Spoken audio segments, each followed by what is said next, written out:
IB అన్న ఇది JB నేను మోసేస్తే ఏబిఎన్ వస్తుంది అనమాట. అట్లా మీడియా మిత్రులకి నమస్కారం. రేపటి దినము మన రాష్ట్ర ముఖ్యమంత్రి నారా చంద్రబాబు నాయుడు గారు అంద్రీనీవా వెడల్పు పనులని పరిశీలన కోసం వస్తున్నారు. చాలా సంతోషం. అయితే అభివృద్ధి వెనుకబడిన ప్రాంతాల అభివృద్ధి వేదిక చంద్రబాబు నాయుడికి ఈ సందర్భంగా విజ్ఞప్తి చేసేది ఏంటంటే, అంద్రీనీవా అత్యంత వెనుకబడినటువంటి అనంతపురం జిల్లాకి ఒక జీవనాడి లాంటిది. ఈ అంద్రీనీవా ప్రాజెక్టు మిగులు జలాలపైన ఆధారపడి ఉంది. అంటే కృష్ణానదికి వరద వచ్చినప్పుడు మాత్రమే మనం నీళ్ళు తెచ్చుకోవాలి. ఈ ప్రాజెక్టుకి నికర జలాలు లేవనేటువంటి విషయం చంద్రబాబు నాయుడికి తెలియనిది కాదు. దురదృష్టం ఏంటంటే, ప్రాజెక్టు మొదటి దశ పూర్తి అయి 13 సంవత్సరాలు గడిచిపోతాన్నా కూడా నేరుగా ఇరిగేషన్కి ఆయకట్టుకి 1 ఎకరాకు కూడా నీళ్ళు ఇచ్చినటువంటి పాపాను పోలే.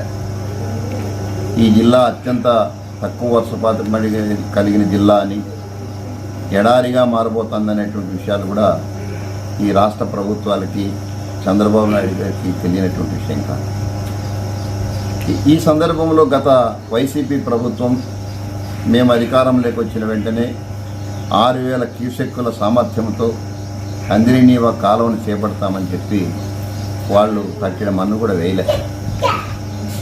అదే సందర్భంగానే చంద్రబాబు నాయుడు మొన్న జరిగినటువంటి 2024 ఎన్నికల్లో మేము అధికారంలోకి వస్తే 4,000 క్యూసెక్కుల కెపాసిటీతో నిర్మిస్తామని చెప్పాడు. ఈ 6,000 క్యూసెక్కులు కూడా ఏమాత్రం సరిపోదు. ఎందుకంటే కృష్ణానదికి వరద వచ్చేటువంటి టైము 40 రోజులు మాత్రమే గ్యారంటీ వరద టైం అది. ఆ తర్వాత మన అదృష్టం, పైన వర్షాలు పడేదాన్ని బట్టి పెరగచ్చు. ఒక్కో సంవత్సరంలో 4 రోజులు వచ్చినటువంటి సందర్భం కూడా ఉంది వరద.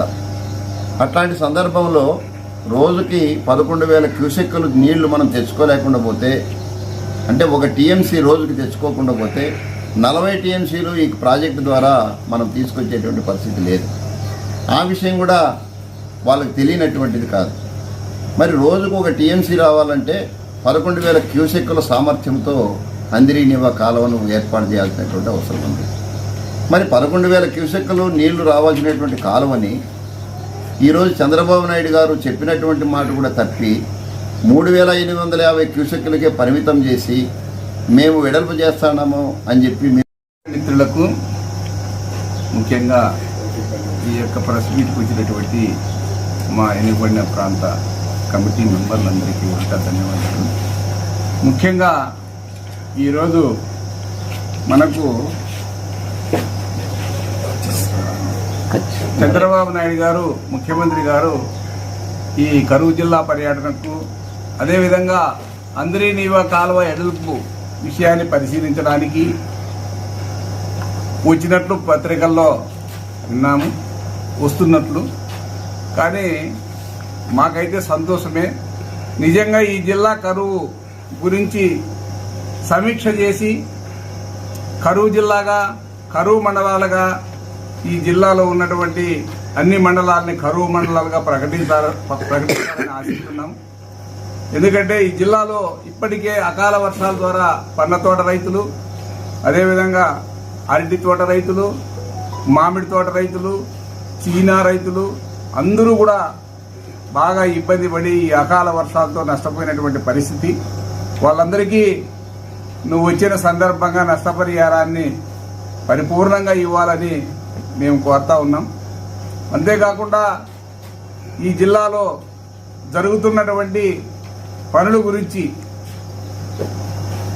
అంద్రీనీవా పనుల గురించి పరిశీలన చేసేటప్పుడు ముఖ్యంగా ఈ జిల్లాని దృష్టిలో పెట్టుకోవాలా. ఇప్పుడిప్పుడే రైతులు పండ్ల తోటలు పెట్టుకొని ఈ జిల్లాలో జీవనోపాధిని పొందడానికి, ఈ జిల్లా పర్యావరణం కానీ హార్టికల్చర్ కానీ డెవలప్ అవడానికి ఈ మధ్య కాలంలోనే పునాదులు పడ్డాయి.